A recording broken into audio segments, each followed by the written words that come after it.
no like way the I would worst. want to do that. Jake Paul just took a hit, and it wasn't in the ring. Jake Paul just caught an L, but not from a right hook. This one came outside the ropes when he pulled out of the highly anticipated fight he'd been chasing for months. The reason? Mike Tyson requested a surprise steroid test. Not the usual scheduled pre-fight screening. This was a random, no-notice test. And that's when things got weird. If you've got nothing to hide, what's the issue? But instead of agreeing, Jake backed out, and the internet lit up with speculation. Something didn't add up, and it still doesn't. Tyson, never one to back down, didn't let it slide. The man they call the baddest wasn't just talking tough. He was ready to prove it. And when Jake flinched, it felt like the bluff was called. November 15th, 2024, was supposed to be historic. A clash of generations, the unstoppable force of Tyson's legacy against the loud, controversial rise of Jake Paul. It was more than a boxing match. It was a moment. But now, that moment's gone. No bell, no punches, just a quiet retreat. And maybe, just maybe, that tells us everything we needed to know.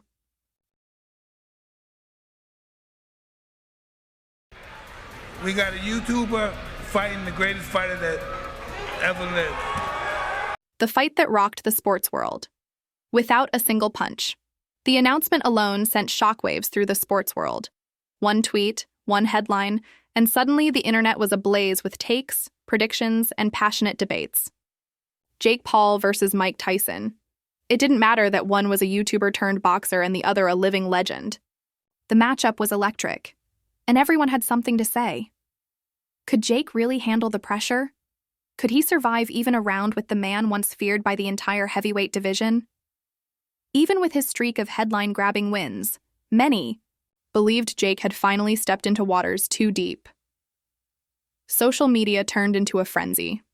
Memes flew, hashtags dominated, and timelines turned into battlegrounds. This wasn't just a fight. It was a spectacle. A generational face-off that blurred the lines between sport, entertainment, and legacy.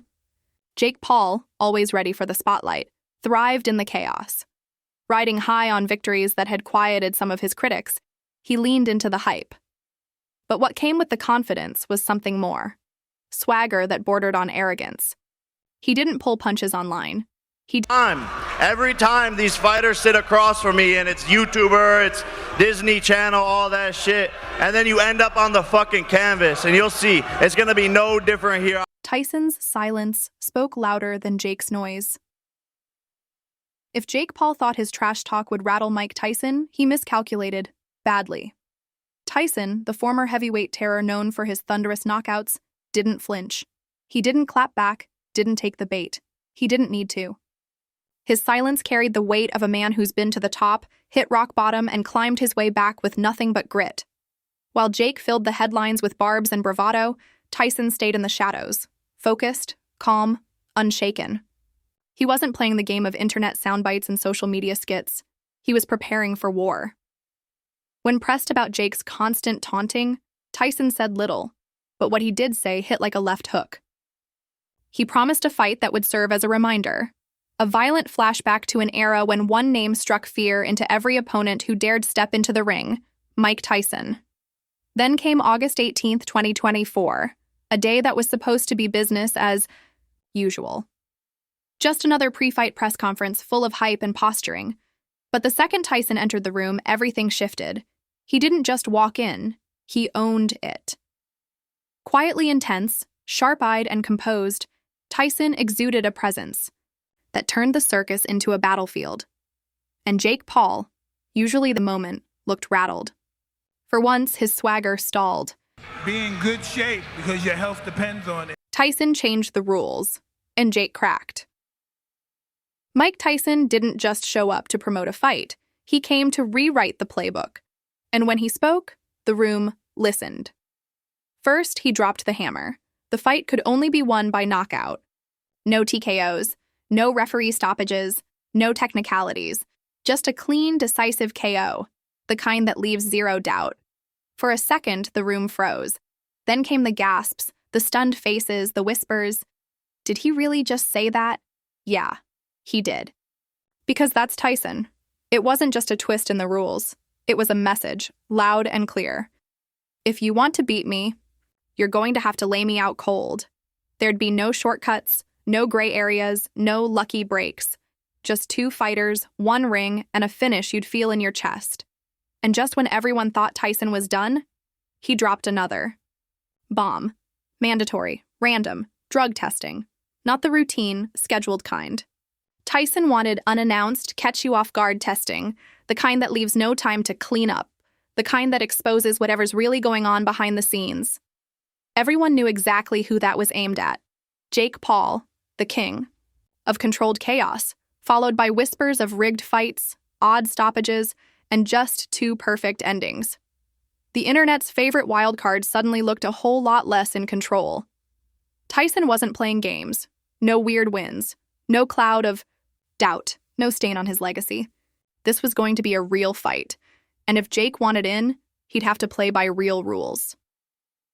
And then came the moment. Jake's face said it all. Gone. Missing. Face. A flicker of panic. Not the fake, staged kind. Real tension. Real worry. Because Tyson had just cornered him.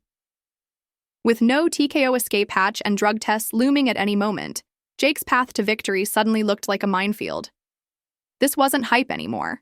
It wasn't just showmanship. 2-minute rounds. You want to make it 10 threes? Don't talk to me about shape. Don't talk to me about shape. Stay in shape, all right? You want 10 threes? Okay. You want 10 threes? Jake cracks under pressure, and the excuses come fast. The second Mike Tyson laid down the new rules, Jake Paul did what Jake Paul does best: spin the narrative and play the victim. Suddenly, the guy who thrives on chaos and controversy was crying foul, claiming breach of contract, calling the changes unfair, and waving around legal threats like a white flag. But let's cut through the noise. When the fight was first negotiated back in March, Jake knew exactly what he was signing.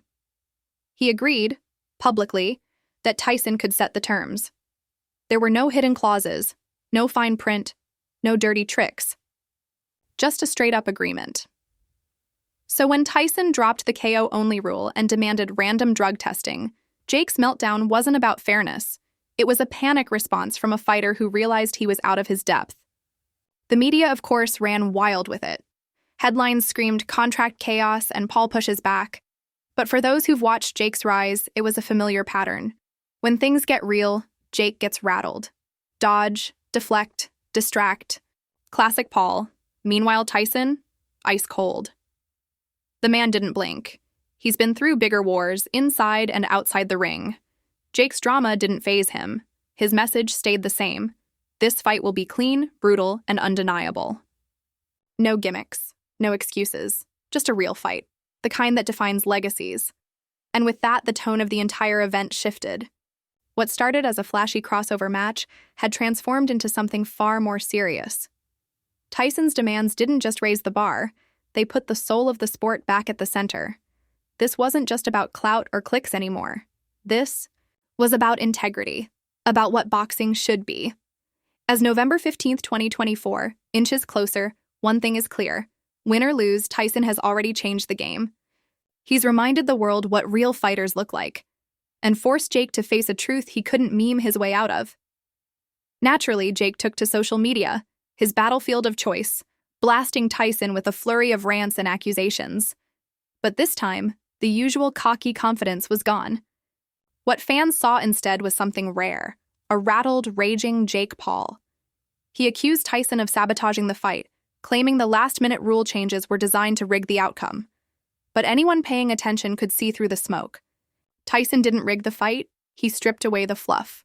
No shortcuts, no soft wins, no reality TV drama, just a pure... Whatever, wherever, whenever, I don't give a fuck, so it's all talk. Media frenzy erupts, and Jake Paul unravels. The media devoured the chaos like it was headline gold. Jake Paul's meltdown became the story, splashed across every sports site and dissected on every talk show. Analysts combed through his every tweet, every outburst, every shaky claim. Was there any truth to it all? Or was Jake just slipping back into his most comfortable role? the misunderstood underdog crying foul. In Jake's version of events, Tyson's rule changes were a setup. The no TKO clause, a trap designed to eliminate his best chance at a win. The random drug testing, a targeted attack meant to smear his name and throw him off his game. But as the narrative unfolded, it started sounding less like strategy and more like panic. Then came the full unraveling. Jake's social feeds exploded into a frenzy, a barrage of rants, accusations, and half-baked conspiracy theories. He called the fight rigged, accused Tyson of trying to destroy his career, claimed it was all a setup to make him fail. Post after post, video after video, Jake wasn't just reacting, he was spiraling. Talking. The bombshell. Jake bails, and the hype dies. The answer everyone had been waiting for came fast and loud. After days of online outbursts, finger-pointing, and a digital meltdown that dominated headlines, Jake Paul dropped the final blow. He was pulling out of the fight. Just like that, it was over. The showdown that had the entire sports world on edge, billed as the biggest fight of Jake's career, was canceled. No bell, no punches, no closure. Dead in the water. The boxing world didn't just react with shock, it reacted with disappointment. What had started as a heated rule dispute spiraled into a full-blown collapse. And while Jake framed the cancellation as a stand against unfair treatment to many fans and critics, it looked like something else entirely. Surrender. Not in the ring, but in the court of public opinion, where silence, not fists, hits hardest. Then right on cue, Logan Paul jumped in. Ever the hype man, ever the spin doctor. With the spotlight suddenly dimming, he went into full rescue mode. In a dramatic monologue, Logan revealed a lost chapter of Jake's past, a supposed dream of becoming a Navy SEAL. Yes, a SEAL. According to Logan, Jake wasn't just an influencer turned boxer. He was once a kid who aspired to be part of the world's most elite fighting force. A real killer, he said, trying to reframe the chaos as misunderstood intensity. It was Mike, like he wanted to be a Navy SEAL before he started boxing. Like in high school, he wants to be a Navy SEAL. He wanted to go kill people on behalf of his country. Logan's last-ditch spin and Tyson's ice-cold reply. Logan Paul, never one to miss a dramatic moment, jumped into the spotlight with all the flair of a man delivering a Hollywood monologue. In a high-profile interview, he addressed Mike Tyson directly, trying to rewrite the narrative, one bold claim at a time. His mission? To convince the world that Jake Paul wasn't just a loudmouth influencer chasing clout. No, Logan wanted everyone to see Jake as a hidden warrior, someone who, before the viral fame and YouTube chaos, dreamed of something noble. According to Logan, Jake once planned to serve his country, imagining himself as a Navy SEAL, locked, loaded, and ready to fight for freedom. A touching image, sure, but let's be real. Trying to imagine Jake Paul as a Navy SEAL is like picturing a TikTok dance-off at a Marine boot camp. The guy made his name on pranks, staged beef, and internet. Stunts, not discipline, self-sacrifice, or military resolve. His brand is chaos, not combat readiness. Still, Logan gave it everything he had. He painted Jake as misunderstood, a would-be warrior with heart, grit, and a dream that never fully took flight. It was a last-ditch effort to soften the blow, to frame Jake's retreat from the Tyson fight as something deeper than fear or pressure. Hit me, put my chin out there and let him hit me, no. Why would you? What is your biggest concern going into the fight? Is it your gas tank? No, I'm doing really well. All right. Tyson's response was a reality check, brutal and unmistakable. Tyson's reaction, or lack of one, was a reality check for anyone still clinging to Logan's fantasy. While Logan worked overtime to frame Jake as a hidden warrior with untapped grit, Tyson wasn't buying a word of it. Not for a second. He's seen too much, fought too many, and lived through more real battles, inside and outside the... Don't forget to like the channel, subscribe, and press the bell icon to stay updated with all the latest content.